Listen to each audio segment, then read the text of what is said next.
ಅರ್ಥಶಾಸ್ತ್ರ ಯಾವ ವಿಷಯದ ಒಂದು ಭಾಗವಾಗಿತ್ತು? ಸೂಪರ್. ರಾಜ್ಯಶಾಸ್ತ್ರದ ಒಂದು ಭಾಗವಾಗಿತ್ತು. ಕರೆಕ್ಟ್. ಪೊಲಿಟಿಕಲ್ ಸೈನ್ಸ್ ರಾಜ್ಯಶಾಸ್ತ್ರದ ಒಂದು ಭಾಗವಾಗಿತ್ತು. ಹಾಗಾದ್ರೆ ಈ ಪ್ರಪಂಚದಲ್ಲಿ ಅರ್ಥಶಾಸ್ತ್ರ ಎಂಬ ಪದವನ್ನು ಮೊದಲು ಬಾರಿಗೆ ಬಳಕೆ ಮಾಡಿದವರೇ ಕೌಟಿಲ್ಯ.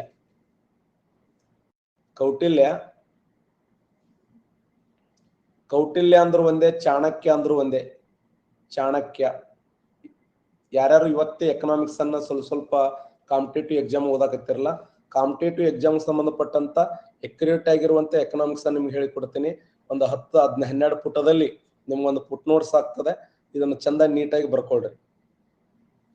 ಆಲ್ರೆಡಿ ನೀವು ಕೇಳಿದವರು ಇನ್ನೊಂದ್ಸರಿ ಬರೀರಿ, ಏನ್ ತಪ್ಪಾಗಲ್ಲ. ನಾ ಏನೇನಲ್ಲಿ ಬೋರ್ಡ್ ಮೇಲೆ ಬರೀತೀನಲ್ಲ ಆ ಪದಗಳನ್ನು ಬರ್ಕೊಳ್ರಿ. ನೋಡಿ, ಈ ಜಗತ್ತಿನಲ್ಲಿ ಮೊದಲ ಬಾರಿಗೆ ಅರ್ಥಶಾಸ್ತ್ರ ಎಂಬ ಪದವನ್ನು ಮೊದಲ ಬಾರಿಗೆ ಬಳಕೆ ಮಾಡಿದವರು ಕೌಟಿಲ್ಯ ಅಥವಾ ಚಾಣಕ್ಯ ಅಂತ ಕರಿತೀವಿ. ಕೌಟಿಲ್ಯ ಅಂದ್ರು ಒಂದೇ, ಚಾಣಕ್ಯ ಅಂದ್ರು ಒಂದೇ. ಇವರನ್ನ ಪೂರ್ವದ ಮೆಕ್ಯಾವೆಲಿ ಅಂತ ಕರೀತಾರೆ. ಪೂರ್ವದ ಮೆಕ್ಯಾವೆಲಿ. ಇವರು ಮೌರ್ಯ ಸಾಮ್ರಾಜ್ಯದ ಸ್ಥಾಪನೆ ಮಾಡುವಲ್ಲಿ ಅತ್ಯಂತ ಪ್ರಮುಖವಾಗಿರುವಂತ ಪಾತ್ರವನ್ನು ವಹಿಸಿದವರು. ಇವರು ಬರೆದಂತ ಪ್ರಸಿದ್ಧವಾದಂತ ಗ್ರಂಥ ಯಾವುದಂದ್ರೆ ಅರ್ಥಶಾಸ್ತ್ರ ಎಂಬ ಗ್ರಂಥವನ್ನು ಬರೆದರು. ಎಕನಾಮಿಕ್ಸ್.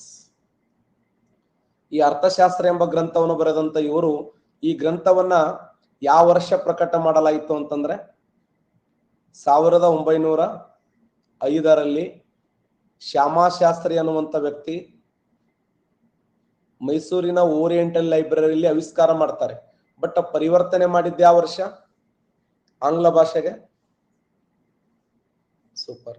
ಆಂಗ್ಲ ಭಾಷೆಗೆ ಪರಿವರ್ತನೆ ಮಾಡಿದ ವರ್ಷ ಅಂದ್ರೆ 1909 ನೋಡಿ. 1909ರಲ್ಲಿ ಇದನ್ನ ಆಂಗ್ಲ ಭಾಷೆಗೆ ಪರಿವರ್ತನೆ ಮಾಡ್ತಾರೆ. ಹಾಗಾದ್ರೆ ಅರ್ಥಶಾಸ್ತ್ರದಲ್ಲಿ ಏನನ್ನು ಬರೆಯಲಾಗಿತ್ತು ಅಂತಂದ್ರೆ ಕೇವಲ ಸಪ್ತಾಂಗ ಸಿದ್ಧಾಂತಗಳನ್ನ ಮಾತ್ರ ಬರೆಯಲಾಗಿತ್ತು. ಸಪ್ತಾಂಗ ಸಿದ್ಧಾಂತಗಳನ್ನ ಮಾತ್ರ. ಸಪ್ತಾಂಗ ಸಿದ್ಧಾಂತವನ್ನು ಮಾತ್ರ ಬರೆಯಲಾಗಿತ್ತು. ಸಪ್ತಾಂಗ ಸಿದ್ಧಾಂತ ಅಂದ್ರೆ ಎಷ್ಟು? 7 ಅಂಗಗಳು ಅಂತ ಓದ್ತೀವಿ. ಒಂದು ಸಾಮ್ರಾಜ್ಯ ನಡೆಯಬೇಕಾದರೆ, ಒಂದು ಸಾಮ್ರಾಜ್ಯ ಮುನ್ನೆಲೆಗೆ ಬರಿಬೇಕಾದ್ರೆ, ಒಂದು ಸಾಮ್ರಾಜ್ಯ ಗಟ್ಟಿಯಾಗಿ ನಿಲ್ಲಬೇಕಾದ್ರೆ 7 ಅಂಗಗಳು ಬಹಳ ಮುಖ್ಯ. ಆ 7 ಅಂಗಗಳು ಯಾವಂದ್ರೆ ಒಬ್ಬ ರಾಜ ಇರಬೇಕು, 2 ಮಂತ್ರಿ ಇರಬೇಕು, ರಾಜ, ಮಂತ್ರಿ, ಮತ್ತೆ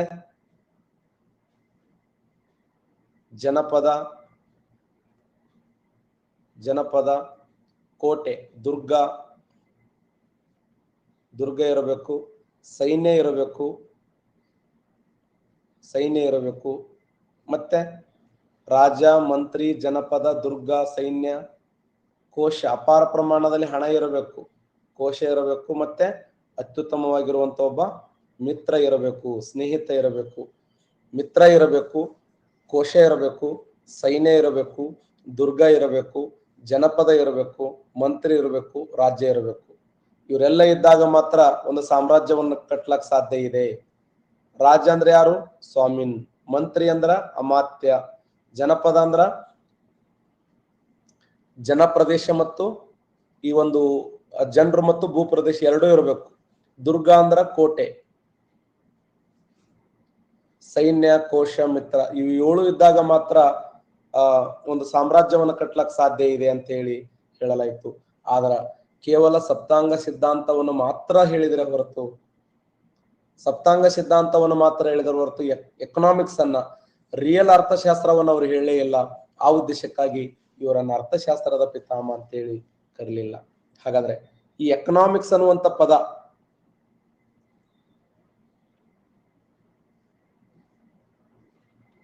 ಎಕನಾಮಿಕ್ಸ್ ಎಂಬ ಪದ ಇದು ಮೂಲತಃ ಯಾವ ಭಾಷೆಯಿಂದ ಬಂದಿದೆ? ಎಕನಾಮಿಕ್ಸ್ ಎಂಬ ಪದ ಮೂಲತಃ ಯಾವ ಭಾಷೆಯಿಂದ ಬಂದಿದೆ? ಸೂಪರ್. ಗ್ರೀಕ್ ಭಾಷೆಯಿಂದ ಬಂದಿದೆ. ಮೂಲತಃ ಇದು ಗ್ರೀಕ್ ಭಾಷೆಯ 2 ಪದಗಳು. ಒಂದು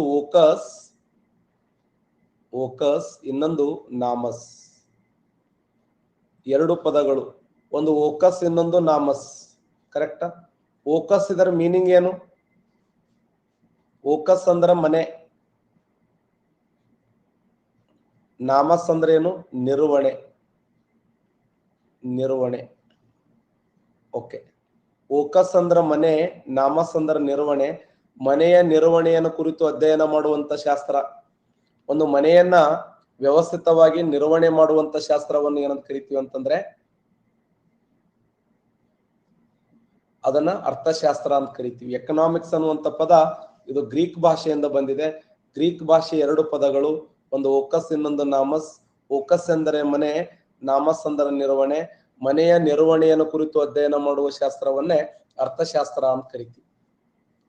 ಮನೆಯನ್ನ ವ್ಯವಸ್ಥಿತವಾಗಿ ಅಧ್ಯಯನ ಮಾಡುವ ಶಾಸ್ತ್ರವನ್ನ ಅರ್ಥಶಾಸ್ತ್ರ ಅಂತ ಹೇಳಿ ಗುರುತಿಸ್ತೀವಿ. ಹಾಗಾದ್ರೆ ಅರ್ಥಶಾಸ್ತ್ರ ಆರಂಭದಲ್ಲಿ ಯಾವ ವಿಷಯದ ಒಂದು ಭಾಗವಾಗಿತ್ತು ಅಂತ ಹೇಳಿದೆ? ಆರಂಭದಲ್ಲಿ ರಾಜ್ಯಶಾಸ್ತ್ರದ ಒಂದು ಭಾಗವಾಗಿತ್ತು. ರಾಜ್ಯಶಾಸ್ತ್ರದ. ಹಾಗಾದ್ರೆ ರಾಜ್ಯಶಾಸ್ತ್ರದಿಂದ ಅರ್ಥಶಾಸ್ತ್ರವನ್ನ ಬೇರ್ಪಡಿಸಿದವರು ಯಾರು?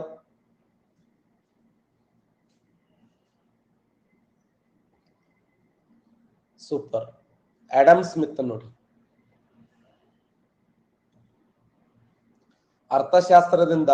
ರಾಜ್ಯಶಾಸ್ತ್ರದಿಂದ ಅರ್ಥಶಾಸ್ತ್ರವನ್ನ ಬೇರ್ಪಡಿಸಿದವರು ಯಾರು ಅಂತಂದ್ರ ಆಡಮ್ ಸ್ಮಿತ್. ಆಡಮ್ ಸ್ಮಿತ್ ಯಾವ ವರ್ಷ? ಎಸ್, 1776 ನೋಡಿ. 1776. ಈ 1776ರಲ್ಲಿ ಒಂದು ಗ್ರಂಥವನ್ನು ಬರೆದರು ಅವರು. ಯಾವ ಗ್ರಂಥ ಅಂದ್ರೆ ದ ವೆಲ್ತ್ ಆಫ್ ನೇಷನ್ ಅಂತ ಕರಿತೀವಿ. ದ ವೆಲ್ತ್ ಆಫ್ ನೇಷನ್ ಅಂದ್ರೆ ರಾಷ್ಟ್ರಗಳ ಸಂಪತ್ತು.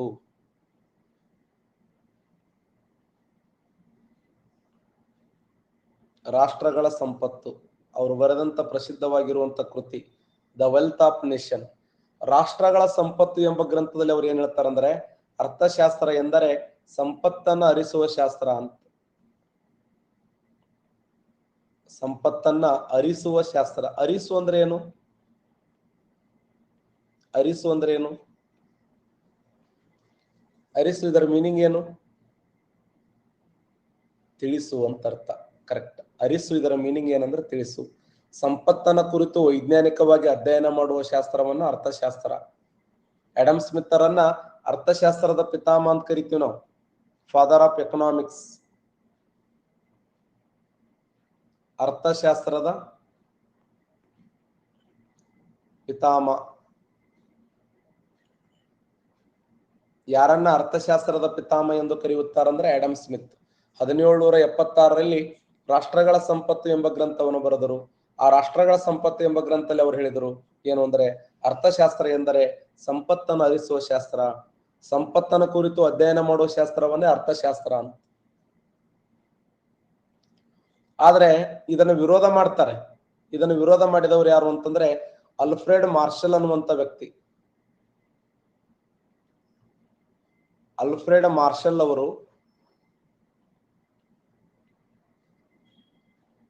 1890ರಲ್ಲಿ ಒಂದು ವ್ಯಾಖ್ಯಾನವನ್ನು ಬರೀತಾರೆ ನೋಡಿ. ಆಡಮ್ ಸ್ಮಿತ್ ಅವರು ವಾದ ಮಾಡಿದಂತ ವ್ಯಾಖ್ಯಾನ ಸಂಪತ್ತಿನ ವ್ಯಾಖ್ಯೆ. ಸಂಪತ್ತಿನ ವ್ಯಾಖ್ಯವನ್ನ ಆಡಮ್ ಸ್ಮಿತ್ ಅವರು ಬೋಧನೆ ಮಾಡಿದರೆ ಅಲ್ಫ್ರೆಡ್ ಮಾರ್ಷಲ್ ಅವರು ಯೋಗಕ್ಷೇಮದ ವ್ಯಾಖ್ಯವನ್ನು ಮಂಡಿಸ್ತಾರೆ. ಯೋಗಕ್ಷೇಮದ ವ್ಯಾಖ್ಯವನ್ನು ಮಂಡಿಸ್ತಾರೆ. 1890ರಲ್ಲಿ ಇವರು ಮಂಡಿಸಿದಂತ ವ್ಯಾಖ್ಯೆ ಹೆಸರು ಎಂದರೆ ಯೋಗಕ್ಷೇಮದ ವ್ಯಾಖ್ಯೆ, ಅಲ್ಫ್ರೆಡ್ ಮಾರ್ಷಲ್. ಹಾಗಾದ್ರೆ ಅಲ್ಫ್ರೆಡ್ ಮಾರ್ಷಲ್ ಅವರು ಒಂದು ಗ್ರಂಥವನ್ನು ಬರೆದರು, ದ ಪ್ರಿನ್ಸಿಪಲ್ ಆಫ್ ಎಕನಾಮಿಕ್ಸ್ ಅನ್ನುವಂತ ಗ್ರಂಥ. ಅರ್ಥಶಾಸ್ತ್ರದ ತತ್ವಗಳು. ಅರ್ಥಶಾಸ್ತ್ರದ ತತ್ವಗಳು. ಅರ್ಥಶಾಸ್ತ್ರದ ತತ್ವಗಳು, ದ ಪ್ರಿನ್ಸಿಪಲ್ ಆಫ್ ಎಕನಾಮಿಕ್ಸ್. ಅರ್ಥಶಾಸ್ತ್ರದ ತತ್ವಗಳು ಎಂಬ ಗ್ರಂಥದಲ್ಲಿ ಅವರು ಯಾವ ವ್ಯಾಖ್ಯವನ್ನು ಮಂಡಿಸ್ತಾರೆ ಅಂದ್ರೆ ಯೋಗಕ್ಷೇಮದ ವ್ಯಾಖ್ಯವನ್ನು ಮಂಡಿಸ್ತಾರೆ. ಹಾಗಾದ್ರೆ ಅರ್ಥಶಾಸ್ತ್ರ ಅಂದ್ರೆ ಏನು? ಅರ್ಥಶಾಸ್ತ್ರ ಎಂದರೆ ಸಂಪತ್ತಿಗಿಂತ ಮುಖ್ಯದ್ಯಾವುದು, ಅತ್ಯಂತ ಮುಖ್ಯವಾದದ್ದು ಯಾವ್ದು ಅಂದ್ರೆ ಮಾನವನ ಯೋಗಕ್ಷೇಮ ಅಂತ ಅವ್ರು ಒಂದು ಮಾತು ಹೇಳ್ತಾರೆ. ದ ಪ್ರಿನ್ಸಿಪಲ್ ಆಫ್ ಎಕನಾಮಿಕ್ಸ್ ಎಂಬ ಗ್ರಂಥದಲ್ಲಿ ಏನ್ ಹೇಳಿದಾರಂದ್ರೆ ಸಂಪತ್ತು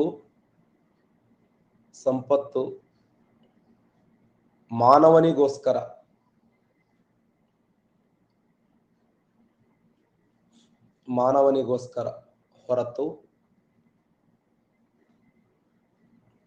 ಸಂಪತ್ತಿರೋದು ಮಾನವನಿಗೋಸ್ಕರ ಹೊರತು ಮಾನವ ಸಂಪತ್ತಿಗೋಸ್ಕರ ಅಲ್ಲ ಅಂತ. ಈ ಭೂಮಿ ಮೇಲೆ ಇರತಕ್ಕಂತ ಎಲ್ಲ ವಸ್ತುಗಳೇನದವಲ್ಲ, ಈ ಭೂಮಿ ಮೇಲೆ ಇರುವಂತ ಪ್ರತಿಯೊಂದು ವಸ್ತುಗಳು ಇವೆಲ್ಲವೂ ಮಾನವನ ಸಲುವಾಗಿ ಹೊರತು ಮಾನವ ಸಂಪತ್ ಸಲುವಾಗಿ ಅಲ್ಲ ಅಂತ ಹೇಳಿ ಅಲ್ಫ್ರೆಡ್ ಮಾರ್ಷಲ್ ಅವರು 1890ರಲ್ಲಿ ಯೋಗಕ್ಷೇಮದ ವ್ಯಾಖ್ಯಾನವನ್ನು ಮಂಡಿಸ್ತಾರೆ, ದ ಪ್ರಿನ್ಸಿಪಲ್ ಆಫ್ ಎಕನಾಮಿಕ್ಸ್. ಇವ್ರ ಮೇಲೆ ಇನ್ನೊಂದು ಬಹಳ ಸಾರಿ ಎಕ್ಸಾಮ್ ಕ್ವಶನ್ ಕೇಳ್ಯಾರ. ಯಾರು ಹೇಳ್ತಾರೆ? ಅಲ್ಫ್ರೆಡ್ ಮಾರ್ಷಲ್ ಮತ್ತು ಎಕನಾಮಿಕ್ಸ್ ಒಂದು ರಿಲೇಷನ್ ಇದೆ ಅಂದ್ರೆ, ಅಲ್ಫ್ರೆಡ್ ಮಾರ್ಷಲ್ ಅವರು ಮೊಟ್ಟ ಮೊದಲ ಬಾರಿಗೆ ಅರ್ಥಶಾಸ್ತ್ರ ಎಂಬ ಪದವನ್ನ ವೈಜ್ಞಾನಿಕವಾಗಿ ಬಳಕೆ ಮಾಡಿದಂತ ಮೊದಲಿಗ, ಸೈಂಟಿಫಿಕ್ ಆಗಿ. ಇದು ಇಂಪಾರ್ಟೆಂಟ್, ಇದು ನೋಟ್ ಮಾಡಿ. ಅರ್ಥಶಾಸ್ತ್ರ ಎಂಬ ಪದವನ್ನ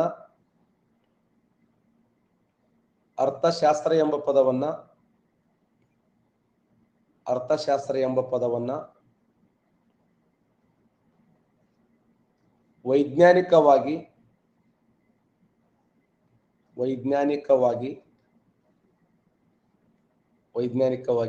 ಮೊದಲು ಬಾರಿಗೆ ಬಳಕೆ ಮಾಡಿದವರು ಇವರೇ. ಸೈಂಟಿಫಿಕ್ ಆಗಿ ಮೊಟ್ಟ ಮೊದಲು ಬಾರಿಗೆ ಬಳಕೆ ಮಾಡಿದವರು ಅಲ್ಫ್ರೆಡ್ ಮಾರ್ಷಲ್. ಮೊಟ್ಟ ಮೊದಲು ಬಾರಿಗೆ ಸೈಂಟಿಫಿಕ್ ಆಗಿ ವೈಜ್ಞಾನಿಕವಾಗಿ ಈ ಅರ್ಥಶಾಸ್ತ್ರ ಎಂಬ ಪದವನ್ನು ಬಳಕೆ ಮಾಡಿದವರೇ ಅಲ್ಫ್ರೆಡ್ ಮಾರ್ಷಲ್. ಇನ್ನೊಬ್ರು ಬರ್ತಾರೆ, ಅವ್ರು ಯಾರು ಅಂತಂದ್ರೆ ಲಿಯೋನಲ್ ರಾಬಿನ್ಸನ್.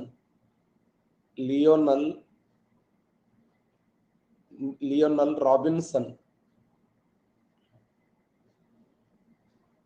ಇವರು 1932ರಲ್ಲಿ ಒಂದು ಗ್ರಂಥವನ್ನು ಬರೀತಾರೆ. ಯಾವುದು? ಅರ್ಥಶಾಸ್ತ್ರದ ಸ್ವರೂಪ ಮತ್ತು ಮಹತ್ವ ಅಂತ. ಅರ್ಥಶಾಸ್ತ್ರದ ಸ್ವರೂಪ ಮತ್ತು ಮಹತ್ವ. ನೋಡಿ, ಈ ಅರ್ಥಶಾಸ್ತ್ರದ ಸ್ವರೂಪ ಮತ್ತು ಮಹತ್ವ ಎಂಬ ಗ್ರಂಥದಲ್ಲಿ ಲಿಯೋನಲ್ ರಾಬಿನ್ಸನ್ ಅವರು ಏನ್ ಹೇಳ್ತಾರೆ ಅಂದ್ರೆ, ಕೊರತೆಯ ವ್ಯಾಖ್ಯಾನವನ್ನು ಮಂಡಿಸ್ತಾರೆ. ಕೊರತೆಯ ವ್ಯಾಖ್ಯೆ. ಇವರು ಮಂಡಿಸಿದಂತ ಸಿದ್ಧಾಂತ ಯಾವ್ದಂದ್ರೆ ಕೊರತೆಯ ವ್ಯಾಖ್ಯೆ ಅಂತ ಕರಿತೀವಿ. ಲಿಯೋನಲ್ ರಾಬಿನ್ಸನ್ ಅವರು ಒಂದು ಮಾತು ಹೇಳ್ತಾರೆ, ಈ ಪ್ರಪಂಚದಲ್ಲಿ ಇಷ್ಟೆಲ್ಲ ಜೀವಿಗಳು ಬಡದಾಡ್ತವೆ, ಈ ಜಗತ್ತಿನಲ್ಲಿ ಇಷ್ಟೆಲ್ಲ ಜೀವಿಗಳು ಕ್ರಿಯಾಶೀಲರಾಗಿದ್ದಾರೆ, ಇಷ್ಟೆಲ್ಲ ಕಾರ್ಯೋನ್ಮುಖವಾಗಿದ್ದಾರೆ, ಇದಕ್ಕೆ ಮೂಲ ಏನು? ಯಾಕೆ ಎಷ್ಟು ಜನರು ಎಲ್ಲರೂ ಪ್ರತಿಯೊಬ್ಬರು ಕೂಡ ನಿಮ್ಮ ಮನೆಯಲ್ಲಿ ತಂದೆ ತಾಯಿ ಆಗಿರ್ಬೋದು, ನಮ್ಮ ಮನೆಯಲ್ಲಿ ತಂದೆ ತಾಯಿ ಆಗಿರ್ಬೋದು, ನಾವಾಗಿರ್ಬೋದು, ನೀವಾಗಿರ್ಬೋದು, ಆಲ್ರೆಡಿ ಇದರಲ್ಲಿ ಪೊಲೀಸ್ ನೌಕರಿ ಮಾಡ್ಕೊಂಡವರು ಕ್ಲಾಸ್ ಕೇಳ್ತಾ ಇದ್ದಾರೆ, ಜಾಬ್ಗಳನ್ನು ಮಾಡೋರು ಕ್ಲಾಸ್ ಕೇಳ್ತಾ ಇದ್ದಾರೆ. ಒಂದು ಹಂತವನ್ನು ತಲುಪಿದ್ರು ಕೂಡ ಮತ್ತೆ ಮತ್ತೆ ಅವರು ಅಚೀವ್ಮೆಂಟ್ ಮಾಡ್ಬೇಕನ್ನುವಂತ ಆ ಒಂದು ಬಯಕೆ ಇದೆಯಲ್ಲ, ಬಯಕೆ ಬಹಳ ಮುಖ್ಯ. ಬಯಕೆ ನಮ್ಮ ಎಕನಾಮಿಕ್ಸ್ ದಲ್ಲಿ ಬಹಳ ಇಂಪಾರ್ಟೆಂಟ್ ಆಗಿರುವಂತ ಪದ ಇದು. ಮನುಷ್ಯನ ಆಶೆಗಳಿಲ್ಲ ಅಂತಂದ್ರೆ ನೀವು ಮಾರ್ನಿಂಗ್ 7 ಗಂಟೆ ಕ್ಲಾಸ್ಗೆ ಅಟೆಂಡ್ ಆಗ್ತಿರ್ಲಿಲ್ಲ. ನಿಮ್ಮಲ್ಲಿ ಬಯಕೆಗಳಿಲ್ಲ, ಒಂದು ಡಿಸೈರ್ಗಳಿಲ್ಲ ಅಂತಂದ್ರೆ ನೀವು ಇಲ್ಲಿ ಬರ್ತಿರ್ಲಿಲ್ಲ. ನಾನು ಸಹ ನಿಮಗೆ ಏನಾದ್ರೂ ಕಲಿಸ್ಬೇಕನ್ನುವಂತ ಆಸೆ, ನೀವು ಏನಾದ್ರೂ ಕಲಿಬೇಕನ್ನುವಂತ ಆಸೆ. ಈ ಪ್ರಪಂಚದಲ್ಲಿ ಪ್ರತಿಯೊಬ್ಬ ವ್ಯಕ್ತಿಗಳು ಒಂದು ಕೆಲಸದಲ್ಲಿ ತೊಡಗ್ತಾ ಇದ್ದಾರೆ, ಈ ಜಗತ್ತಿನಲ್ಲಿ ಪ್ರತಿಯೊಬ್ಬ ವ್ಯಕ್ತಿಗಳು ಒಂದು ಕಾರ್ಯದಲ್ಲಿ ತೊಡಗ್ತಾ ಇದ್ದಾರೆ ಅಂದ್ರೆ ಅವನ ಬಯಕೆ ಅಂತ. ಅದಕ್ಕೆ ಬಯಕೆ, ದುಡಿಮೆ, ತೃಪ್ತಿ. ಈ ಬಯಕೆ, ದುಡಿಮೆ, ತೃಪ್ತಿ ಇವುಗಳನ್ನ ಏನಂತ ಕರೀತಾರೆ ಅಂದ್ರೆ ಸಬ್ಜೆಕ್ಟ್ ಮ್ಯಾಟರ್ ಆಫ್ ಎಕನಾಮಿಕ್ಸ್ ಅಂತ ಕರೀತಾರೆ. ಸಬ್ಜೆಕ್ಟ್ ಮ್ಯಾಟರ್ ಆಫ್ ಎಕನಾಮಿಕ್ಸ್ ಅಂದ್ರೆ ಏನು?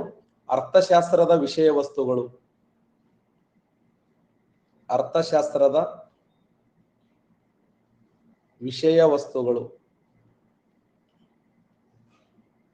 ವಸ್ತುಗಳು. ನೋಡಿ, ಈ ಜಗತ್ತಿನಲ್ಲಿ ಪ್ರತಿಯೊಬ್ಬ ವ್ಯಕ್ತಿಗಳು ತನ್ನ ಕೆಲಸದಲ್ಲಿ ತೊಡಗ್ತಾ ಇದ್ದಾನಂತಂದ್ರೆ ಅವನ ಬಯಕೆ, ಅದಕ್ಕೆ ತಕ್ಕಂತೆ ದುಡಿಮೆ, ಅದಕ್ಕೆ ತಕ್ಕಂತೆ ತೃಪ್ತಿ. ಬಯಕೆ, ದುಡಿಮೆ, ತೃಪ್ತಿ ಒಂದು ಸರ್ಕಲ್ ಇರ್ತದೆ. ಮತ್ತೆ ತೃಪ್ತಿ, ಮತ್ತೆ ಬಯಕೆ. ಅದಕ್ಕೆ ಇವ್ರು ಹೇಳ್ತಾರೆ, ಲಿಯೋನಲ್ ರಾಬಿನ್ಸನ್ ಅವ್ರು ಏನ್ ಹೇಳ್ತಾರ ಅಂತಂದ್ರೆ 1932ರಲ್ಲಿ ಅರ್ಥಶಾಸ್ತ್ರದ ಸ್ವರೂಪ ಮತ್ತು ಮಹತ್ವ ಎಂಬ ಗ್ರಂಥದಲ್ಲಿ ಅವ್ರು ಹೇಳಿದಂತ ವ್ಯಾಖ್ಯಾನ ಏನಂದ್ರೆ, ಮಾನವನ ಬಯಕೆಗಳು ಅನಂತವಾಗಿವೆ ಅಂತ. ಡೆಫಿನಿಷನ್ ಇದು. ಮಾನವನ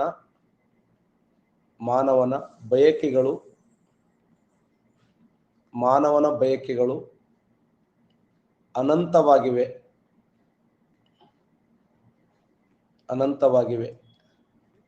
ಸಾಧನಾ ಸಂಪನ್ಮೂಲಗಳು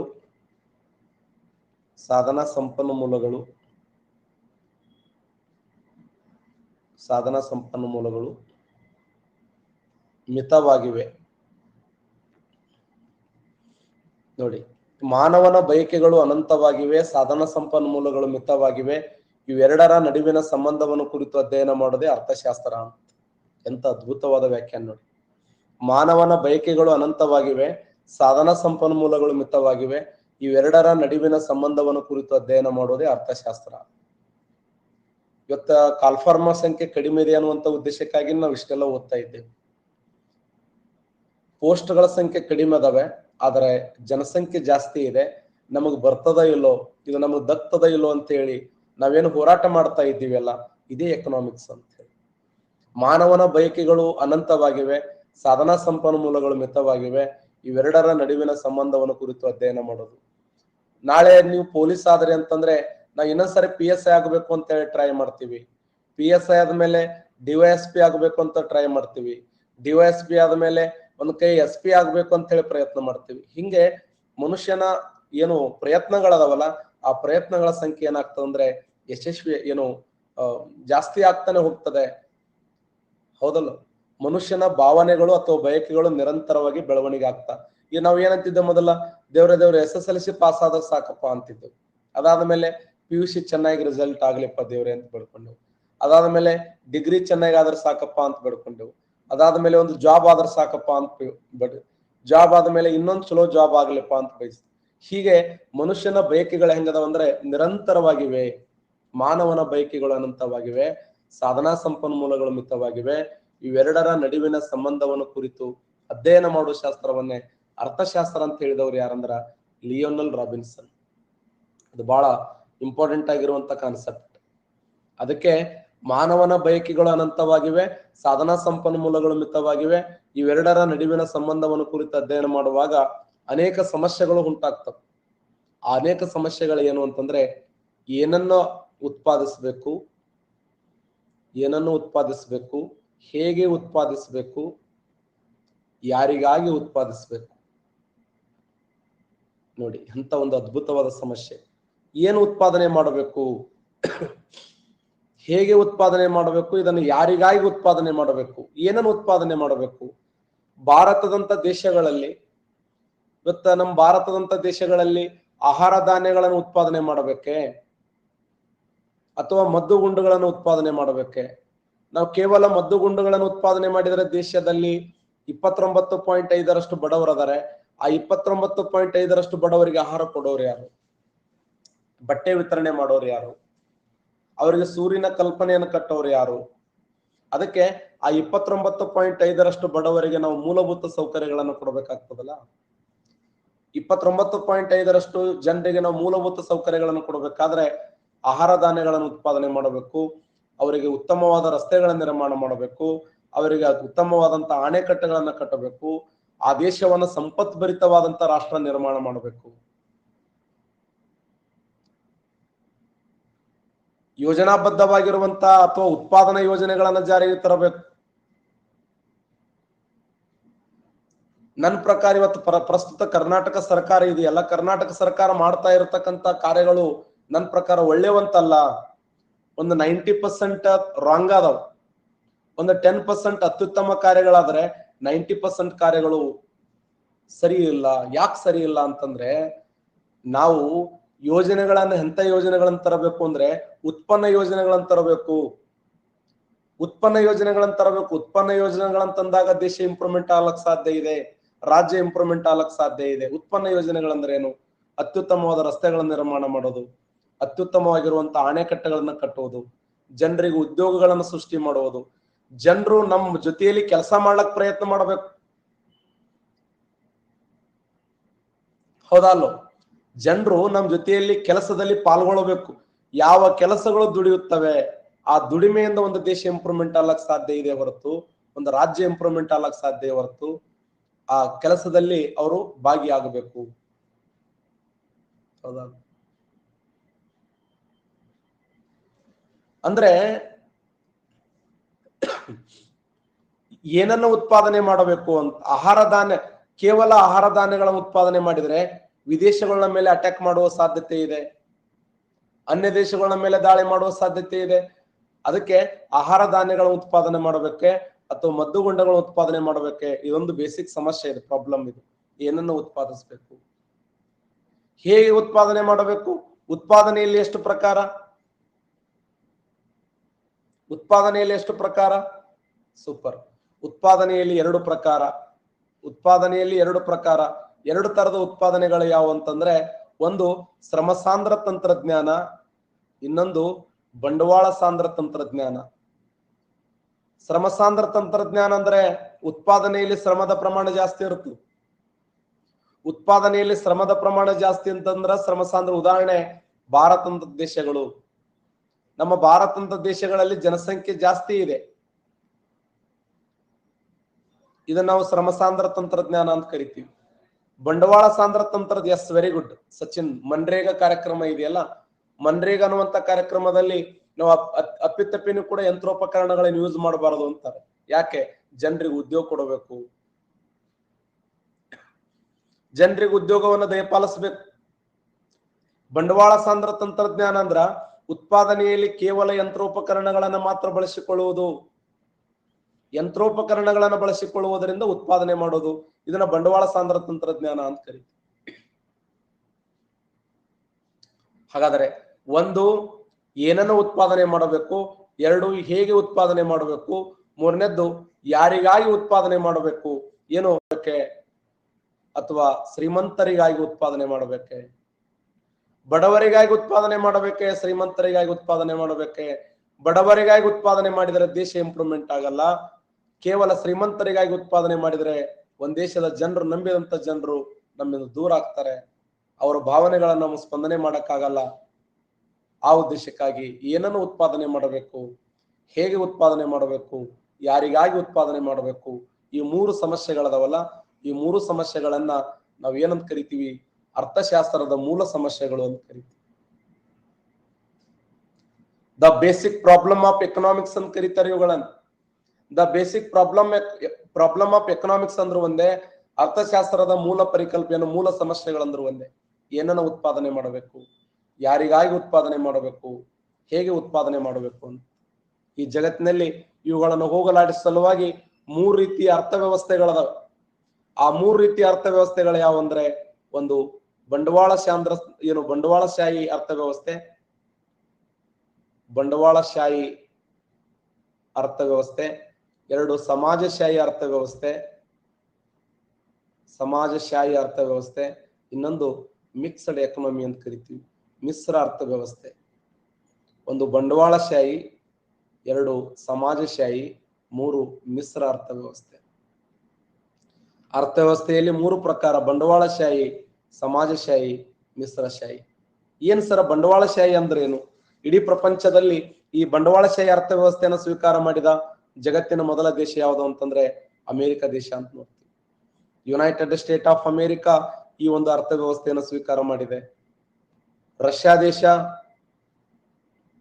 ಸಮಾಜಶಾಹಿ ಅರ್ಥವ್ಯವಸ್ಥೆಯನ್ನ, ಮಿಶ್ರ ಅರ್ಥವ್ಯವಸ್ಥೆಯನ್ನ ನಮ್ಮ ಭಾರತ ದೇಶ ಸ್ವೀಕಾರ ಮಾಡಿದೆ, ಮಿಕ್ಸ್ಡ್ ಎಕನಾಮಿ. ಬಂಡವಾಳಶಾಹಿ ಅರ್ಥವ್ಯವಸ್ಥೆ ಅಂದ್ರೆ ಏನು? ಬಂಡವಾಳಶಾಹಿ ಅರ್ಥವ್ಯವಸ್ಥೆ ಅಂತಂದ್ರೆ ಸರಕು ಮತ್ತು ಸೇವೆಗಳ ಉತ್ಪಾದನೆ,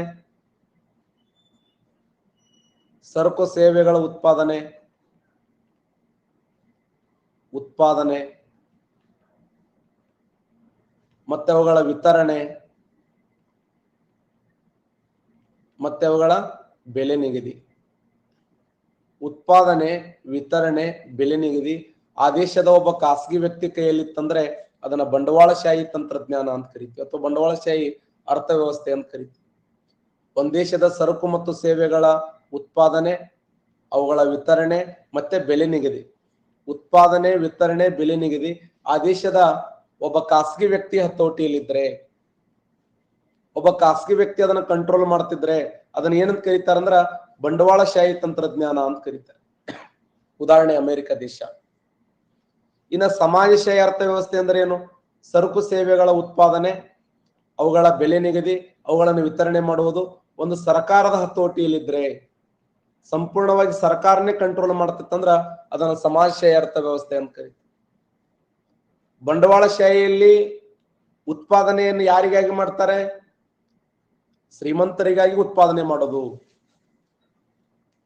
ಬೆಲೆ ನಿಗದಿ ಮಾಡೋದು ಹಾಗೆ, ವಿತರಣೆ ಮಾಡೋದು ಹಾಗೆ, ಆ ಉದ್ದೇಶಕ್ಕಾಗಿ ಬಂಡವಾಳ ಅಂದ್ರೆ ಹಣ, ಬಂಡವಾಳಶಾಹಿಗಳು. ಆದರೆ ಬಂಡವಾಳಶಾಹಿಗಳ ವಿರುದ್ಧ ಕ್ರಾಂತಿಯನ್ನು ಮಾಡಿದವರು ನಾವು ಓದ್ತೀವಿ. ಯಾರು? Karl Marx. ಹುಟ್ಟಿದ್ದು ಜರ್ಮನಿಯಲ್ಲಿ, ಬೆಳೆದದ್ದು ಇಂಗ್ಲೆಂಡದಲ್ಲಿ, ತಿರುಗಾಡಿದ್ದು ಅಮೆರಿಕದಲ್ಲಿ, ಸತ್ತಿದ್ದು ರಷ್ಯಾದಲ್ಲಿ. ಕಾರ್ಲ್ ಮಾರ್ಕ್ಸ್ ಹುಟ್ಟದಿದ್ರೆ ರಷ್ಯಾ ಕ್ರಾಂತಿ ಆಗ್ತಿರ್ಲಿಲ್ಲ. ಅರ್ಧ ಜಗತ್ತು ದೇವರಂತ ಪೂಜೆ ಮಾಡಿದ್ರೆ ಇನ್ನ ಅರ್ಧ ಜಗತ್ತು ದೇವ್ ಅಂತ ಪೂಜೆ ಮಾಡ್ತದೆ ಅಂತ ದೀನರ ಪರವಾಗಿ, ದಲಿತರ ಪರವಾಗಿ, ಶೋಷಣೆಗೊಳಗಾದವರ ಪರವಾಗಿ, ನೊಂದವರ ಧ್ವನಿಯಾಗಿ ಇವತ್ತು ಸಮಾಜಶಾಹಿ ಅರ್ಥವ್ಯವಸ್ಥೆ ಕೆಲಸ ಮಾಡ್ತಾ ಇದೆ. ರಷ್ಯಾ ದೇಶ ಇದೆಯಲ್ಲ, ರಷ್ಯಾ ದೇಶ ಇವತ್ತು ಸಮಾಜಶಾಹಿ ಅರ್ಥವ್ಯವಸ್ಥೆಯನ್ನ ಬಳಸಿಕೊಂಡಿದೆ. ಅದಕ್ಕೆ ಬಂಡವಾಳಶಾಹಿ, ಸಮಾಜಶಾಹಿ, ಮಿಶ್ರಶಾಹಿ. ಅದಕ್ಕೆ ಭಾರತ ದೇಶ ಅಂತೂ ನಮ್ಮಲ್ಲಿ ಗೌರ್ಮೆಂಟ್ ಕಂಪನಿಗಳು ಅದಾವೆ, ಪ್ರೈವೇಟ್ ಕಂಪನಿಗಳು ಅದಾವೆ. ಇವೆರಡರ ಸಮ್ಮಿಶ್ರಣವನ್ನ ಭಾರತ ದೇಶದಲ್ಲಿ ಯೂಸ್ ಮಾಡಲಾಯಿತು. ಇದನ್ನ ಮಿಕ್ಸ್ಡ್ ಎಕನಾಮಿ ಅಂತ ಕರಿತೀವಿ. ಹಾಗಾದ್ರೆ ಭಾರತ ದೇಶ ಯಾವ ವರ್ಷ ಮಿಕ್ಸ್ಡ್ ಎಕನಾಮಿಯನ್ನು ಸ್ವೀಕಾರ ಮಾಡಿತು? Super, Anita madam correct. ನಮ್ಮ ಭಾರತ ದೇಶ 1956, 1956ರಲ್ಲಿ ಒಂದು ಕಾಯ್ದೆ ಜಾರಿಗೆ ಬಂತು. ಆ ಕಾಯ್ದೆ ಹೆಸರೇ ಕಂಪನಿ ಕಾಯ್ದೆ ಅಂತ ಕರಿತೀವಿ ನಾವು, ಕಂಪನಿ ಆಕ್ಟ್.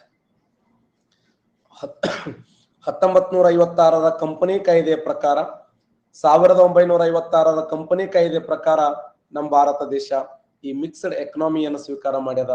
ಮಿಕ್ಸ್ಡ್ ಎಕನಾಮಿ ಅಂದ್ರು ಒಂದೇ, ಮಿಶ್ರ ಅರ್ಥವ್ಯವಸ್ಥೆ ಅಂದ್ರು ಒಂದೇ. ನಮ್ಮಲ್ಲಿ ಗೌರ್ಮೆಂಟ್ ಸ್ಕೂಲ್ಗಳು ಅದಾವೆ, ಪ್ರೈವೇಟ್ ಸ್ಕೂಲ್ಗಳು ಅದಾವೆ. ಪ್ರೈವೇಟ್ ಸ್ಕೂಲ್ಗಳಲ್ಲಿ ಫೀ ಜಾಸ್ತಿ ಇರ್ತದ. ಪ್ರೈವೇಟ್ ಸ್ಕೂಲ್ಗಳಲ್ಲಿ ಇವತ್ತೇನು ಎಲ್ಲ ವಸ್ತುಗಳ ಬೆಲೆ ಜಾಸ್ತಿ ಇರ್ತದ. ಆದ್ರೆ ಸರ್ಕಾರಿ ಶಾಲೆಗಳಲ್ಲಿ ಯಾವೂ ಇರಂಗಿಲ್ಲ. ಸರ್ಕಾರ ಫ್ರೀಯಾಗಿ ಶಾಲೆ ಕೊಡ್ತದ. ವರ್ಷಕ್ಕೆ 2 ಜೊತೆಯಲ್ಲಿ ಸಮವಸ್ತ್ರಗಳನ್ನು ಕೊಡ್ತದ. ಯಾಕೆ ಸಮವಸ್ತ್ರವನ್ನು ಕೊಡ್ತು ಅಂದ್ರೆ, ಶ್ರೀಮಂತರ ಮಕ್ಕಳು ಪ್ರತಿದಿನ ಒಂದೊಂದು ತರದ ಬಟ್ಟೆಗಳನ್ನು ಹಾಕೊಂಡ್ಬರ್ತಾರೆ. ಬಡ ಮಕ್ಕಳಿಗೆ ಬಟ್ಟೆ ಹಾಕೊಳಕ್ ಆಗಲ್ಲ, ಅವ್ರು ಬಟ್ಟೆ ತೊಳಕ್ ಆಗಲ್ಲ. ಅಂತ ಸಂದರ್ಭದಲ್ಲಿ ಆ ಮಕ್ಕಳು ಖಿನ್ನತೆಗೆ ಒಳಗಾಗಬಾರದು ಅನ್ನುವಂಥ ಉದ್ದೇಶಕ್ಕಾಗಿ ನಾವ್ಯಾರು ಶ್ರೀಮಂತರಲ್ಲ, ಬಡವರಲ್ಲ, ಮೇಲಲ್ಲ, ಕೀಳಲ್ಲ, ನಾವು ಮುಂದುವರೆದವರಲ್ಲ, ಹಿಂದುಳಿದವರಲ್ಲ. ಶಾಲೆಯಲ್ಲಿ ಆ ಜಾತಿ ಈ ಜಾತಿ ಅನ್ನುವಂಥ ಭೇದ ಭಾವನ ಮಾಡದೆ ನಾವೆಲ್ಲ ಒಂದು ಅನ್ನುವಂಥ ಭಾವನೆಯನ್ನ ತೋರಿಸಲುವಾಗಿ ಶುದ್ಧವಾದ ಸಮವಸ್ತ್ರಗಳನ್ನ ಹಾಕಿಕೊಂಡು ನಾವೆಲ್ಲ ಒಂದು ಅನ್ನುವಂಥ ಸಂಕೇತವನ್ನ ಪ್ರತಿನಿಧಿಸುವುದು. ಎಷ್ಟೋ ಮಕ್ಕಳಿಗೆ ಮಧ್ಯಾಹ್ನದಲ್ಲಿ ಊಟ ಇಲ್ಲ ಅಂತೇಳಿ ಇವತ್ತು ಬಿಸಿ ಊಟ ಯೋಜನೆಯನ್ನು ಜಾರಿಗೆ ತಂದರು. ಇಸ್ಕಾನ್ ಟೆಂಪಲ್ ಮತ್ತು ಬೆಂಗಳೂರು ಮಹಾನಗರ ಪಾಲಿಕೆಯ ಸಂಯುಕ್ತ ಆಶ್ರಯದಲ್ಲಿ 2001ರಲ್ಲಿ ಆ ಯೋಜನೆ ಜಾರಿಗೆ ಬಂದು ಇವತ್ತು ಕರ್ನಾಟಕ ರಾಜ್ಯದ ಪ್ರತಿ ಶಾಲೆಗಳಲ್ಲಿ ಅದು ಮನೆಮಾತಾಗಿ ಮಕ್ಕಳ ಒಂದು ಪೌಷ್ಟಿಕ ಆಹಾರವನ್ನು ಹೆಚ್ಚಿಸುವ ಸಲುವಾಗಿ ಬಿಸಿ ಊಟ ಯೋಜನೆ, ಮುಂಜಾನೆ ಆ ಮಕ್ಕಳಿಗೆ ಕ್ಷೀರಭಾಗ್ಯ ಯೋಜನೆ, ಎಷ್ಟೋ ಮಕ್ಕಳಿಗೆ ಹೊರಗಡೆ ಸುತ್ತಕ್ಕಾಗಲ್ಲ ಅಂತೇಳಿ ಚಿಣ್ಣರ ದರ್ಶನ ಅಂತ ಕಾರ್ಯಕ್ರಮ ಮಾಡಿ ಶಿಕ್ಷಕರಿಗೆ ಮತ್ತು ವಿದ್ಯಾರ್ಥಿಗಳಿಗೆ ಅಮೌಂಟ್ ಅನ್ನು ಕೊಟ್ಟು ಒಂದು ಗೌರ್ಮೆಂಟ್ ಬಸ್ ಅನ್ನು ಕಳಿಸಿ ಇಡೀ ರಾಜ್ಯಾದ್ಯಂತ ಪ್ರವಾಸವನ್ನು ಮಾಡುವಂತ ಕಾರ್ಯಕ್ರಮ, ಮಕ್ಕಳಿಗೆ ಕಾಲು ನೋವಾಗ್ತಾವ ಅಂತ ಹೇಳಿ ಸೈಕಲ್ ಭಾಗ್ಯ ಯೋಜನೆಯನ್ನ, ಈ ತರ ನಾವು ಮಕ್ಕಳ ಮೇಲೆ ಏನಾದರೂ ಇನ್ವೆಸ್ಟ್ಮೆಂಟ್ ಮಾಡಿದ್ರೆ ಅದು ವೇಸ್ಟ್ ಅಂತಲ್ಲ, ಅದು ನಮ್ಮ ಮುಂದೆ ನಮ್ಮ ಪ್ರೊಡಕ್ಟ್ ಆಗಿ ಬರುವಂತ ಸಾಧ್ಯತೆ ಇದೆ. ಆ ತರದ ನಾವು ಯೋಜನೆಗಳನ್ನ ಆ ಮಕ್ಕಳಿಗಾಗಿ ನಾವು ಮೀಸಲಿಟ್ಟೇವೆ ಅಂದ್ರೆ ಮುಂದೆ ರಾಜ್ಯಗಳು ಇಂಪ್ರೂವ್ಮೆಂಟ್ ಆಗ್ತವೆ. ಆ ಉದ್ದೇಶಕ್ಕಾಗಿ ಇದನ್ನ ನಾವು ಮಿಶ್ರ ಅರ್ಥವ್ಯವಸ್ಥೆ ಅಂತ ಹೇಳಿ ಕರಿತೀವಿ, ಮಿಕ್ಸ್ಡ್ ಎಕನಾಮಿ. ಭಾರತ ದೇಶ ಎಂತ ಅರ್ಥವ್ಯವಸ್ಥೆಯನ್ನು ಸ್ವೀಕಾರ ಮಾಡಿದೆ ಅಂದ್ರೆ ಅದು ಮಿಶ್ರ ಅರ್ಥವ್ಯವಸ್ಥೆಯನ್ನು ಸ್ವೀಕಾರ ಮಾಡಿದೆ. ನಾವು ಪ್ರಪಂಚದಲ್ಲಿ 3 ತರದ ಅರ್ಥವ್ಯವಸ್ಥೆಗಳನ್ನು ನೋಡ್ತೀವಿ. ಒಂದು ಬಂಡವಾಳಶಾಹಿ, ಇನ್ನೊಂದು ಸಮಾಜಶಾಹಿ, ಇನ್ನೊಂದು ಮಿಶ್ರಶಾಹಿ. ಮಿಶ್ರಶಾಹಿ ಅಂತಂದ್ರೆ ಸರಕು ಸೇವೆಗಳ ಉತ್ಪಾದನೆ, ಅವುಗಳ ಬೆಲೆ ನಿಗದಿ, ಅವುಗಳನ್ನು ವಿತರಣೆ ಮಾಡುವುದು ಇಲ್ಲಿ ಖಾಸಗಿ ಕೈಯಲ್ಲಿ ಇರ್ತದೆ ಮತ್ತೆ ಸರ್ಕಾರ ಕೈಯಲ್ಲಿ ಇರ್ತದೆ. ಇವರಿಬ್ಬರು ಕೂಡ ಒಂದು ವ್ಯವಸ್ಥಿತವಾಗಿ ಅದನ್ನು ಮುನ್ನಡೆಸಿದರೆ ಅದನ್ನ ಏನಂತ ಕರೀತಾರೆ ಅಂದ್ರ ಮಿಕ್ಸ್ಡ್ ಎಕನಾಮಿ ಅಂತ ಹೇಳಿ ಕರಿತೀವಿ. ನೋಡಿ, 3 ಡೆಫಿನಿಷನ್ಗಳನ್ನ, 3 ಸಿದ್ಧಾಂತಗಳನ್ನ ನಾವು ಡಿಸ್ಕಸ್ ಮಾಡಿದೆವು.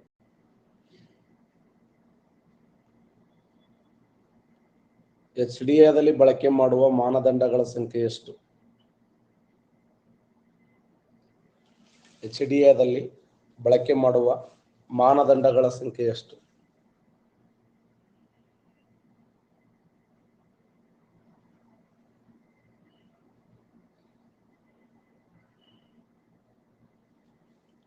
HDAದಲ್ಲಿ ಬಳಕೆ ಮಾಡುವ ಮಾನದಂಡಗಳ ಸಂಖ್ಯೆ ಎಷ್ಟು ಅಂತಂದ್ರೆ 3 ಮಾನದಂಡಗಳನ್ನು ಬಳಸ್ತೀವಿ ನೋಡಿ. 3 ಮಾನದಂಡಗಳು. 3 ಮಾನದಂಡಗಳು ಯಾವುವು? ಒಂದು ಫಾರ್ ಕ್ಯಾಪಿಟಲ್, ತಲಾ ಆದಾಯ.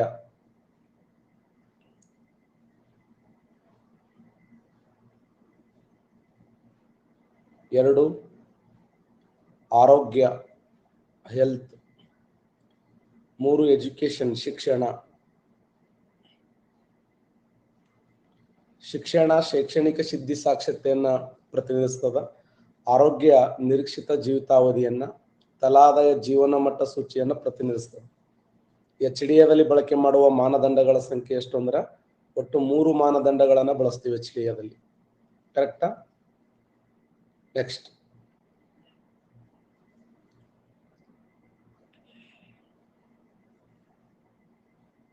10, 15, 7, 8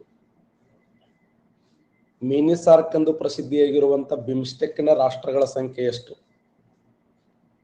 ಬಿಮ್ಸ್ಟೆಕ್ನ ಸದಸ್ಯ ರಾಷ್ಟ್ರಗಳ ಸಂಖ್ಯೆ ಎಷ್ಟು?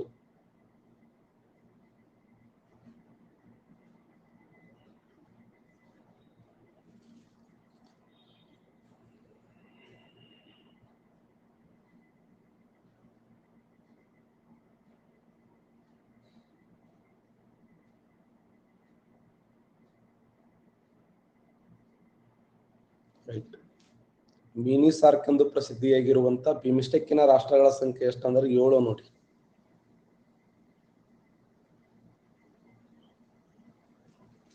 ಬಿಮ್ಸ್ಟೆಕ್ನ ಸದಸ್ಯ ರಾಷ್ಟ್ರಗಳ ಸಂಖ್ಯೆ 7. 7 ದೇಶಗಳು ಯಾವುವು? Bharat, Sri Lanka,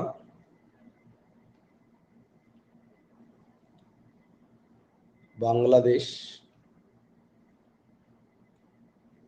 Myanmar, Thailand,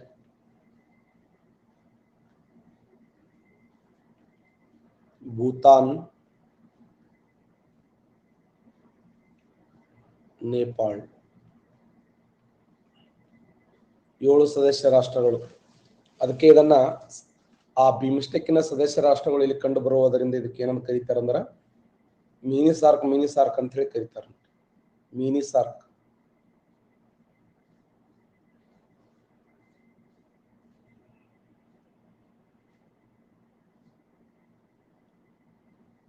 RBI, CSO, SEBI,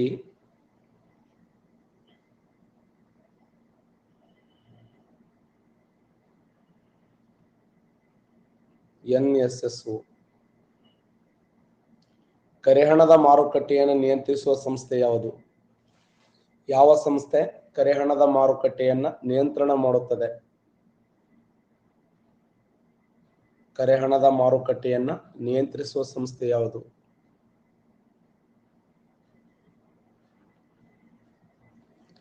ಕರೆಹಣದ ಮಾರುಕಟ್ಟೆಯನ್ನು ನಿಯಂತ್ರಿಸುವ ಸಂಸ್ಥೆ ಯಾವುದಂದ್ರೆ ರಿಸರ್ವ್ ಬ್ಯಾಂಕ್ ಆಫ್ ಇಂಡಿಯಾ. ಹಾಗಾದ್ರೆ ಬಂಡವಾಳ ಮಾರುಕಟ್ಟೆಯನ್ನು ನಿಯಂತ್ರಿಸುವ ಸಂಸ್ಥೆ?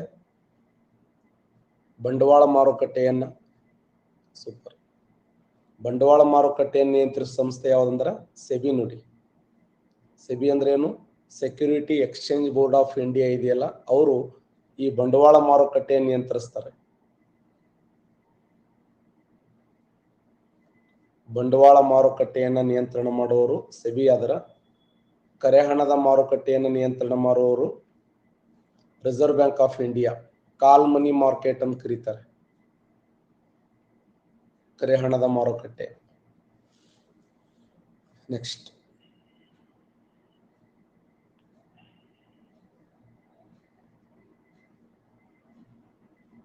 10, 12, 14, 14+6.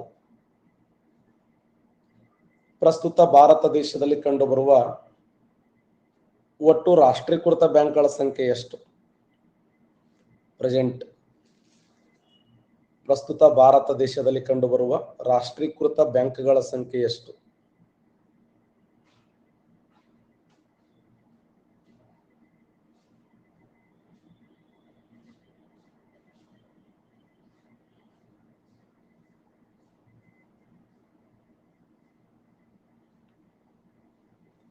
ಪ್ರಸ್ತುತ ಭಾರತ ದೇಶದಲ್ಲಿ ಕಂಡುಬರುವ ರಾಷ್ಟ್ರೀಕೃತ ಬ್ಯಾಂಕ್ಗಳ ಸಂಖ್ಯೆ ಎಷ್ಟಂದ್ರೆ 12 ನೋಡಿ. 12 ರಾಷ್ಟ್ರೀಕೃತ ಬ್ಯಾಂಕ್ಗಳಿದಾವೆ. ಆ 12 ರಾಷ್ಟ್ರೀಕೃತ ಬ್ಯಾಂಕ್ಗಳಲ್ಲಿ ಅತಿ ದೊಡ್ಡ ರಾಷ್ಟ್ರೀಕೃತ ಬ್ಯಾಂಕ್ ಯಾವುದು? ಸೂಪರ್. SBI ನೋಡಿ, ಸ್ಟೇಟ್ ಬ್ಯಾಂಕ್ ಆಫ್ ಇಂಡಿಯಾ.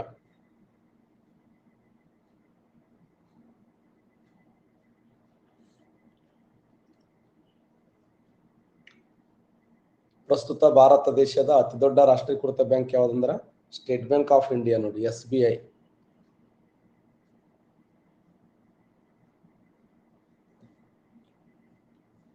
ಒಟ್ಟು ಪ್ರಸ್ತುತ 12 ರಾಷ್ಟ್ರೀಕೃತ ಬ್ಯಾಂಕ್ಗಳನ್ನ ನೋಡ್ತೀವಿ.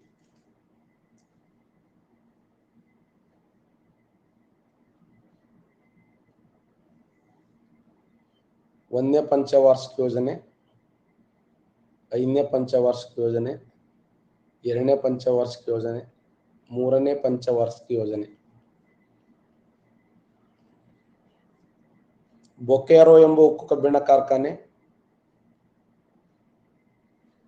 ಯಾವ ಪಂಚವಾರ್ಷಿಕ ಯೋಜನೆಯಲ್ಲಿ ಪ್ರಾರಂಭವಾಯಿತು?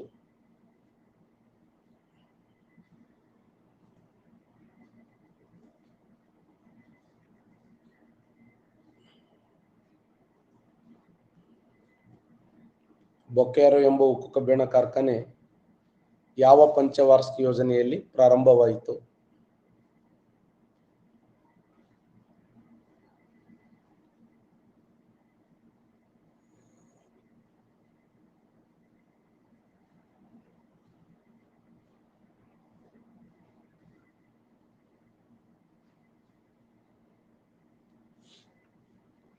Excellent, very good. ಎಷ್ಟನೇ ಪಂಚವಾರ್ಷಿಕ ಯೋಜನೆಯಲ್ಲಿ ಪ್ರಾರಂಭವಾಯಿತು ಅಂತಂದ್ರೆ ಸರಿಯಾದಂತ ಉತ್ತರ 3ನೇ ಪಂಚವಾರ್ಷಿಕ ಯೋಜನೆಯಲ್ಲಿ ಪ್ರಾರಂಭವಾಯಿತು. 1964ರಲ್ಲಿ ರಷ್ಯಾ ದೇಶದ ಸಹಯೋಗದೊಂದಿಗೆ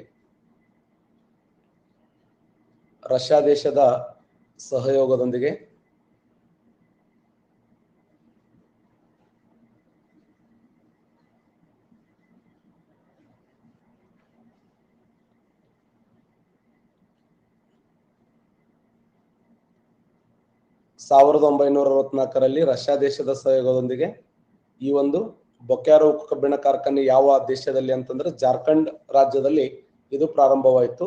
ಬಟ್ ಆರಂಭವಾಗಿದ್ದ ಎಷ್ಟನೇ ಪಂಚವಾರ್ಷಿಕ ಯೋಜನೆ ಅಂದ್ರ ಆರಂಭವಾಗಿದ್ದು ಎಷ್ಟನೇ ಪಂಚವಾರ್ಷಿಕ ಯೋಜನೆ? 3ನೇ ಪಂಚವಾರ್ಷಿಕ. 4ನೇದಲ್ಲ, 4 ಯಾಕ? 3ನೇ ಪಂಚವಾರ್ಷಿಕ ಯೋಜನೆಯ ಕಾಲಾವಧಿ ಎಲ್ಲಿಂದ ಎಲ್ಲಿವರೆಗೆ ಅಂತಂದ್ರ 1ನೇ ಪಂಚವಾರ್ಷಿಕ ಯೋಜನೆ 1951ರಿಂದ 1956, 2ನೇದು 1956ರಿಂದ 1961, 3ನೇದ್ದು 1961ರಿಂದ 1966. ಆ ಉದ್ದೇಶಕ್ಕಾಗಿ ಇದು 3ನೇ ಪಂಚವಾರ್ಷಿಕ ಯೋಜನೆಯ ಅತಿ ದೊಡ್ಡ ಕೊಡುಗೆಯಾಗಿದೆ. ಯಾವ ಪಂಚವಾರ್ಷಿಕ ಯೋಜನೆಯನ್ನ ಭಾರತದ ಭಾರಿ ಕೈಗಾರಿಕೆಗಳ ಯೋಜನೆ ಅಂತ ಕರೀತಾರೆ? ಯಾವ ಪಂಚವಾರ್ಷಿಕ ಯೋಜನೆಯನ್ನ ಭಾರತದ ಭಾರಿ ಕೈಗಾರಿಕೆಗಳ ಯೋಜನೆ ಎಂದು ಕರೆಯುತ್ತಾರೆ? ಯಾವ ಪಂಚವಾರ್ಷಿಕ ಯೋಜನೆಯನ್ನ ಭಾರತದ ಭಾರಿ ಕೈಗಾರಿಕೆಗಳ ಯೋಜನೆ ಎನ್ನುವರು?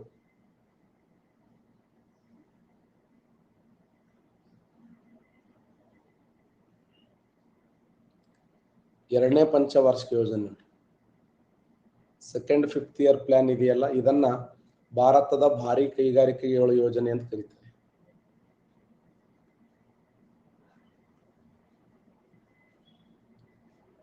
ಭಾರಿ ಕೈಗಾರಿಕಾ ಯೋಜನೆ. ಯಾಕಂದ್ರೆ 3 ಬೃಹತ್ ಉಕ್ಕು ಕಬ್ಬಿಣ ಕಾರ್ಖಾನೆಗಳು ಪ್ರಾರಂಭ ಆಗ್ತವೆ. ಆ 3 ಯಾವಂದ್ರ ರೂರ್ಕೆಲಾ, ಬಿಲಾಯಿ, ಇನ್ನೊಂದು ದುರ್ಗಾಪುರ. ಒಂದು ರೂರ್ಕೆಲಾ, 2 ಬಿಲಾಯಿ, 3 ದುರ್ಗಾಪುರ. ರೂರ್ಕೆಲಾ ಉಕ್ಕು ಕಬ್ಬಿಣ ಕಾರ್ಖಾನೆ, ಬಿಲಾಯಿ ಮತ್ತು ದುರ್ಗಾಪುರ, ಈ 3 ಉಕ್ಕು ಕಬ್ಬಿಣ ಕಾರ್ಖಾನೆಗಳು ಎಷ್ಟನೇ ಪಂಚವಾರ್ಷಿಕ ಯೋಜನೆ ಅಂತಂದ್ರೆ 2ನೇ ಪಂಚವಾರ್ಷಿಕ ಯೋಜನೆ. ಯಾವ ಉಕ್ಕು ಕಬ್ಬಿಣ ಕಾರ್ಖಾನೆ ಜರ್ಮನಿ ದೇಶದ ಸಹಯೋಗದೊಂದಿಗೆ ಪ್ರಾರಂಭವಾಯಿತು? ಸೂಪರ್. ರೂರ್ಕೆಲಾ ಉಕ್ಕು ಕಬ್ಬಿಣ ಕಾರ್ಖಾನೆ ಯಾವ ದೇಶ ಅಂದ್ರೆ ಜರ್ಮನಿ ದೇಶದ ಸಹಯೋಗದೊಂದಿಗೆ ಪ್ರಾರಂಭವಾಯಿತು.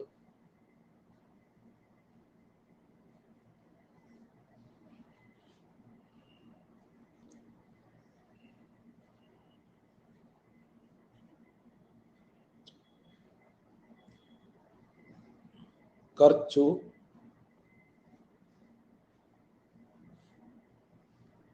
ನಾಶವಾಗು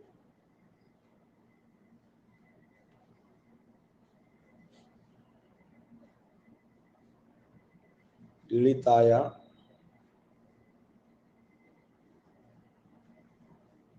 ನಷ್ಟವಾಗು. ಅರ್ಥಶಾಸ್ತ್ರದಲ್ಲಿ ಈ ಪದವನ್ನು ಸಾಮಾನ್ಯವಾಗಿ ಬಳಸ್ತೀವಿ ನಾವು. ಏನು? ಉತ್ಪಾದನೆಯಲ್ಲಿ ಭಾಗಿಯಾಗುವ ಸರಕು ಮತ್ತು ಸೇವೆಗಳು ಅವುಗಳು ಬಳಕೆಯಾದಂತೆ ಅವುಗಳ ಮೌಲ್ಯ ಕಡಿಮೆಯಾಗುತ್ತದೆ. ಉತ್ಪಾದನೆಯಲ್ಲಿ ಭಾಗಿಯಾಗುವ ಚಿರಾಸ್ತಿ ಮತ್ತು ಯಂತ್ರೋಪಕರಣಗಳು ಬಳಕೆಯಾದಂತೆ ಅವುಗಳ ಮೌಲ್ಯ ಕಡಿಮೆಯಾಗುತ್ತದೆ.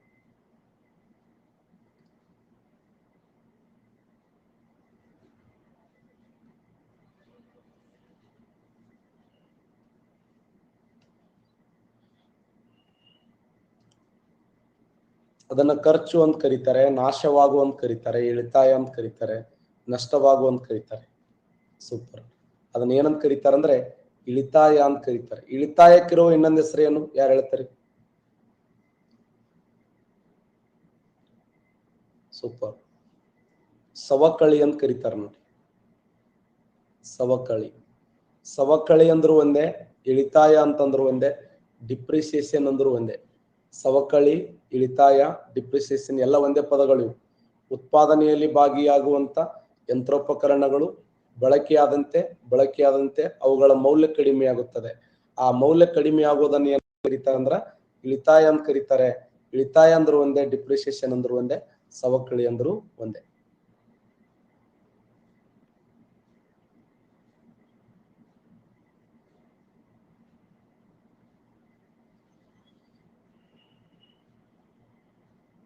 Repo rate, CRR, reverse repo rate, bank rate.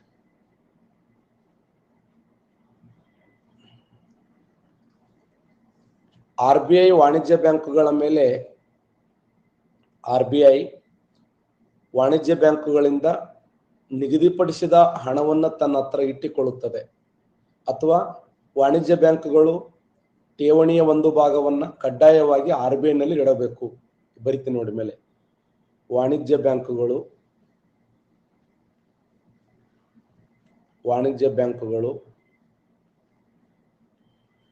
ತಾವು ಸಂಗ್ರಹಿಸಿದ ಠೇವಣಿಯ ಒಂದು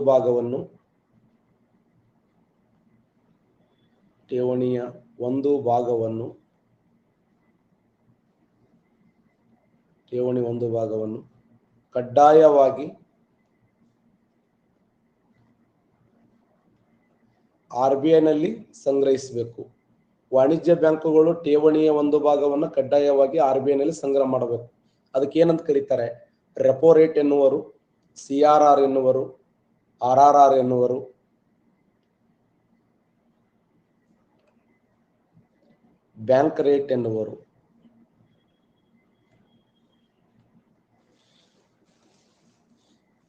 ಏನಂತ ಕರೀತಾರೆ?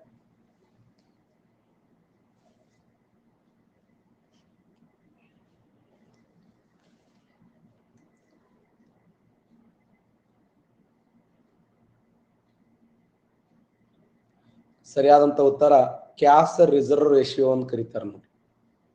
ನಗದು ಮೀಸಲು ಅನುಪಾತ ಅಂದ್ರು ಒಂದೇ, ಕ್ಯಾಶ್ ರಿಸರ್ವ್ ರೇಷಿಯೋ ಅಂತಂದ್ರು ಒಂದೇ. ವಾಣಿಜ್ಯ ಬ್ಯಾಂಕುಗಳು ತಾವು ಸಂಗ್ರಹ ಮಾಡಿದ ಠೇವಣಿಯ ಒಂದು ಭಾಗವನ್ನ ಕಡ್ಡಾಯವಾಗಿ RBI ನಲ್ಲಿ ಇಡುವುದನ್ನ ಏನಂತ ಕರೀತಾರೆ ಅಂದ್ರೆ CRR ಅಂತ ಕರೀತಾರೆ, cash reserve ratio. Important question. Reserve bank of India ಅನುಸರಿಸುವಂತ ನೀತಿ ಯಾವ್ದಕ್ಕೆ ಅನುಸರಿಸ್ತದೆ ಅಂದ್ರೆ ನಮ್ಮ ದೇಶದ ಹಣದುಬ್ಬರ ಮತ್ತು ಹಣದ ಕುಗ್ಗುವಿಕೆಯನ್ನು ಕಂಟ್ರೋಲ್ ಮಾಡೋರು ರಿಸರ್ವ್ ಬ್ಯಾಂಕ್ ಆಫ್ ಇಂಡಿಯಾನೇ.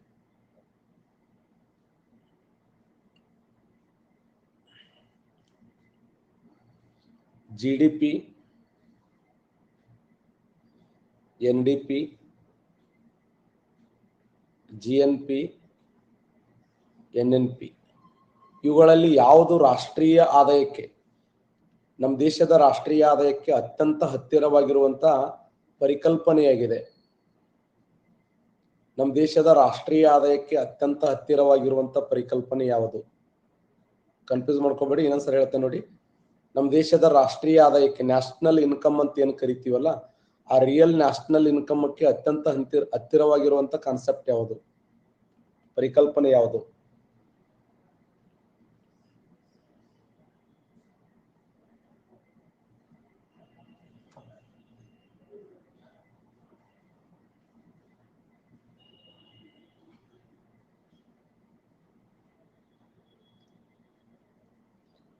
ರಾಷ್ಟ್ರೀಯ ಆದಾಯಕ್ಕೆ ಅತ್ಯಂತ ಹತ್ತಿರವಾಗಿರುವಂತ ಪರಿಕಲ್ಪನೆ ಅಂತಂದ್ರೆ ಸರಿ ಉತ್ತರ NNP. NNP ಏನಪ್ಪಾ ಅಂದ್ರೆ ರಾಷ್ಟ್ರೀಯ ಆದಾಯಕ್ಕೆ ಅತ್ಯಂತ ಹತ್ತಿರವಾಗಿರುವಂತ ಪರಿಕಲ್ಪನೆಯಾಗಿದೆ. ಫೈನಲ್ ಅಲ್ಲ, ಈಗ ದೇಶದ ಗಡಿ ಒಳಗೆ ಉತ್ಪಾದನೆ ಆಗಿದ್ದು GDP ಸವಕಳಿ ಕಳೆದರೆ NDP, ವಿದೇಶಿಯ ಲಾಭ ತಂದ್ರೆ GNP ಯಲ್ಲಿ ಸವಕಳಿ ಕಳೆದರೆ NNP ಅಲ್ಲ. ಎಲ್ಲಾ ಖರ್ಚು ವೆಚ್ಚಗಳು ಎಲ್ಲಾ ದೇಶದ ಒಳಗಡೆ ಎಲ್ಲಾ ಖರ್ಚು ವೆಚ್ಚ ಕೊಟ್ಟು, ವಿದೇಶದ ಎಲ್ಲಾ ಖರ್ಚು ವೆಚ್ಚಗಳನ್ನು ಕೊಟ್ಟು ಫೈನಲ್ ಆಗಿ ಉಳಿದಂತ ಅಮೌಂಟ್ ಇದೆಯಲ್ಲ, ಅದು NNP ಅಂತ ಕರಿತೀವಿ. NNP ಅಂದರೆ ನೆಟ್ ನ್ಯಾಷನಲ್ ಪ್ರಾಡಕ್ಟ್ ಅಂತ ಕರಿತೀವಿ. ಆ ನೆಟ್ ನ್ಯಾಷನಲ್ ಪ್ರಾಡಕ್ಟ್ ಇದೆಯಲ್ಲ, ಇದು ರಾಷ್ಟ್ರೀಯ ಆದಾಯಕ್ಕೆ ಅತ್ಯಂತ ಹತ್ತಿರವಾಗಿರುವಂತ ಪರಿಕಲ್ಪನೆಯಾಗಿದೆ. ಕರೆಕ್ಟಾ? ಇದು ಬಹಳ ಸಾರಿ ಎಕ್ಸಾಮ್ ಕ್ವಶನ್ ಗೆ ಕೇಳ. ರಾಷ್ಟ್ರೀಯ ಆದಾಯಕ್ಕೆ ಅತ್ಯಂತ ಹತ್ತಿರವಾಗಿರುವಂತ ಪರಿಕಲ್ಪನೆ, ಅದರ ಒಂದು ಮೀನಿಂಗ್ ಏನ್ ಅನಿಸ್ತದೆ? ರಾಷ್ಟ್ರೀಯ ಆದಾಯ GDP ಇರಬಹುದು ಅಥವಾ GNP ಇರಬಹುದು ಅಂತ ಅನಿಸ್ತದೆ. ಎಲ್ಲಾ ಖರ್ಚು ವೆಚ್ಚಗಳು ದೇಶದ ಗಡಿಯೊಳಗೆ ಉತ್ಪಾದನೆ ಆಗಿದ್ದು GDP, ಕರೆಕ್ಟಾ? ಅದರಲ್ಲಿ ಸವಕಳಿ ಕಳೆದರೆ NDP, ವಿದೇಶಿಯ ಲಾಭವನ್ನ ಸೇರಿಸಿದರೆ GNP, ಅದರಲ್ಲಿ ಸವಕಳಿಯನ್ನು ಕಳೆದರೆ ಏನಂತ ಕರಿತೀವಿ ಅಂದ್ರೆ NNP ಅಂತ ಹೇಳಿ ಕರಿತೀವಿ.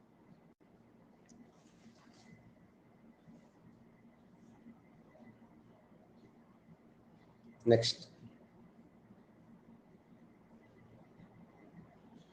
ಮಿಶ್ರ ಅರ್ಥವ್ಯವಸ್ಥೆ, ಮಿಕ್ಸ್ಡ್ ಎಕನಾಮಿ,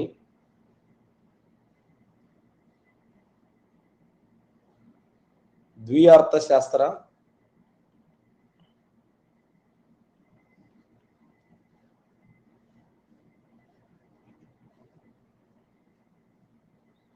ದ್ವಂದ್ವ ಅರ್ಥಶಾಸ್ತ್ರ,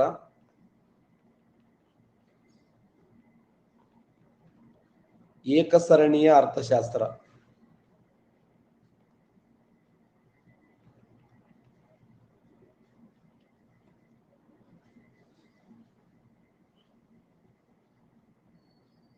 ಹಳೆಯ ಅರ್ಥಶಾಸ್ತ್ರ ಮತ್ತು ನೂತನ ಅರ್ಥಶಾಸ್ತ್ರ ಇವೆರಡರ ಸಮ್ಮಿಶ್ರಣವನ್ನು ಏನಂತ ಕರೀತಾರೆ? ಅಥವಾ ಸಾಂಪ್ರದಾಯಿಕ ಅರ್ಥಶಾಸ್ತ್ರ, ನೂತನ ಅರ್ಥಶಾಸ್ತ್ರವನ್ನ ಎರಡನ್ನು ಒಂದುಗೂಡಿಸಿಕೊಂಡು ಮಾಡುವ ಅರ್ಥವ್ಯವಸ್ಥೆಯನ್ನು ಏನಂತ ಕರೀತಾರೆ? ಹಳೆಯ ಅಥವಾ ಸಾಂಪ್ರದಾಯಿಕ ಅಂತ ಕರೀತಾರೆ. ಸಾಂಪ್ರದಾಯಿಕ ಅರ್ಥಶಾಸ್ತ್ರದ ವಿಚಾರಗಳನ್ನ ಮತ್ತೆ ನೂತನ ಅರ್ಥಶಾಸ್ತ್ರದ ವಿಚಾರಗಳನ್ನ ಎರಡನ್ನ ಒಂದುಗೂಡಿಸಿಕೊಂಡು ಮಾಡುವ ಅರ್ಥವ್ಯವಸ್ಥೆಯನ್ನು ಏನೆಂದು ಕರೆಯುತ್ತಾರೆ?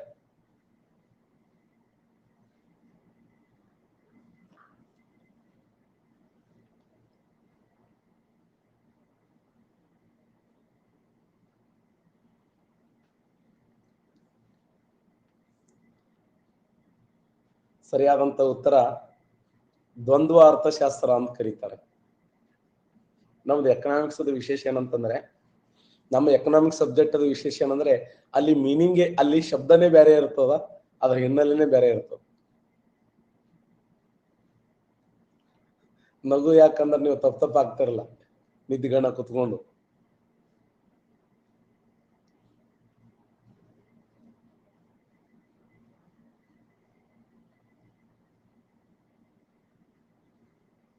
ಬಟನ್ ಇಲ್ಲ, ಬಟನ್ ಮಿಸ್ ಆಗಿ ಹೋಯ್ತು ಸರ್, ಅದನ್ನ ಬಟನ್ ಪ್ರೆಸ್ ಮಾಡಾಕತ್ತಿದ್ದೆ, ಎಕಡೆ ಹೋಗ್ಬಿಡ್ತು. ಒಂದು ಅರ್ಥಶಾಸ್ತ್ರ ಕರೆಕ್ಟ್ ಆನ್ಸರ್ ನೋಡಿ. ಹಳೆಯ ಅರ್ಥಶಾಸ್ತ್ರ ಮತ್ತು ಸಾಂಪ್ರದಾಯಿಕ ಅರ್ಥಶಾಸ್ತ್ರ ಇವೆರಡರ ಸಮ್ಮಿಶ್ರಣವನ್ನು ಏನಂತ ಕರೀತಾರೆ ಅಂದ್ರೆ ದ್ವಂದ್ವ ಅರ್ಥಶಾಸ್ತ್ರ ಅಂತ ಹೇಳಿ ಕರೀತಾರೆ. Important question.